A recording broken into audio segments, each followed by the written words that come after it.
Konnichiwa, watashi wa Jason desu. Niju Ichisai desu. Daisuki wa Lemon to ice cream.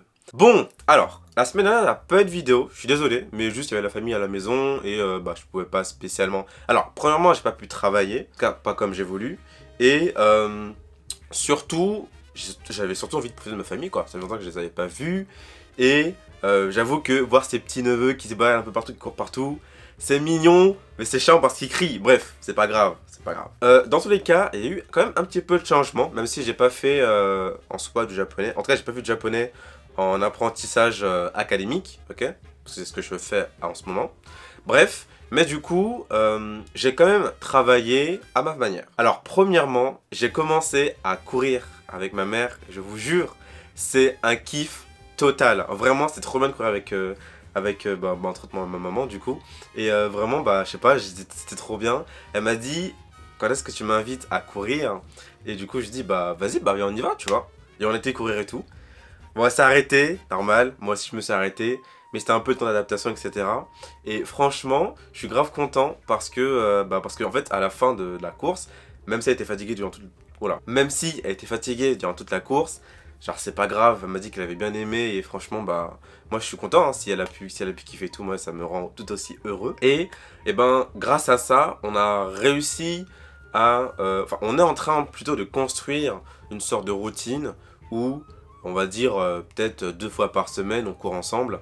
Et je vous jure que c'est vraiment c'est juste trop bien. Je suis heureux, même si chaque matin j'ai pas envie d'aller courir. En fait, si vous voulez, je vous explique. Moi, quand j'ai envie de courir, elle a pas envie, et quand elle en a envie, j'en ai pas envie.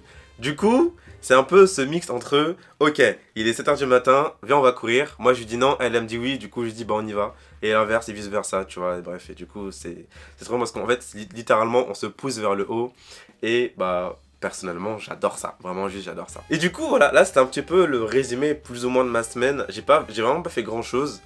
Je me suis plus entraîné, donc en termes de japonais, je me suis plus entraîné à essayer de lire un petit peu des kanji, découvrir, essayer d'un peu plus me familiariser avec ça. En fait, faut partir du principe qu'un kanji peut signifier plusieurs idées, plusieurs thèmes, et du coup, en fait, c'est un peu compliqué. En fait, on peut pas vraiment les apprendre tels quels. Je peux pas dire en mode, ok, je vais apprendre celui-là comme ça, et ça sera toujours comme ça. Non, c'est pas du tout le cas.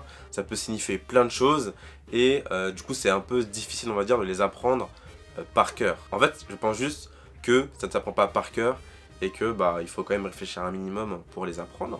Et un exemple que je pourrais essayer de vous retrouver, c'est le kanji du feu et le kanji de la montagne. En gros, ces deux kanji là, ensemble, ça forme volcan, ok. Et si on imagine que avec ces deux kanji là, on rajoute en plus le kanji de la ceinture, ça correspond à une chaîne de volcans, ok. Je sais pas si vous voyez ce que je veux dire, mais en gros, je pense que vous voyez quand même ce que je veux dire. Mais voilà, en gros, c'est juste une chaîne de volcans. Mais c'est pas en mode... c'est pas le mot ceinture, ok. En fait, ce qui est le plus important, c'est pas vraiment le mot en lui-même, c'est la signification derrière. Et du coup, je suis vraiment en mode, ok, faut pas que je me prenne la tête, parce que vu que je suis une personne qui a envie d'apprendre vite les choses, je peux pas apprendre 10 kanji par jour, ou 10 kanji par semaine, loin de là. Je préfère partir du principe que je vais apprendre ça calmement, je vais juste regarder d'animé, tranquillou, et apprendre les kanji au fur et à mesure. Quand je vois qu'il y a un kanji qui est un petit peu plus fréquent, qui apparaît un peu plus, un peu plus fréquemment en fait, dans l'anime, ok, je vais commencer à l'apprendre, à mémoriser, à voir un peu ce qui signifie en fait, tout simplement ce qui signifie, quels sont les dérivés, etc. etc. Là, je pars plus du principe que, même si je ne sais pas, pour l'instant, c'est pas si grave, et que plus tard, c'est sûr, à 100%, que je les connaîtrai. Je les connaîtrai, ça va prendre du temps, je le sais, mais je les connaîtrai. Je trouve que j'avance plutôt bien, je comprends mieux le japonais, je comprends mieux en fait la manière dont l'écriture est agencée. Pourquoi est-ce que par exemple il y a des terminaisons à certains kanji, pourquoi est-ce que on met le verbe à la fin de la phrase et pas au début ou au milieu, ce genre de choses. Et voilà, c'est vraiment tout un tas de choses que j'apprends au fur et à mesure. Et puis, ouais, franchement, là, je suis assez content. J'espère que vous avez kiffé la vidéo, les gars.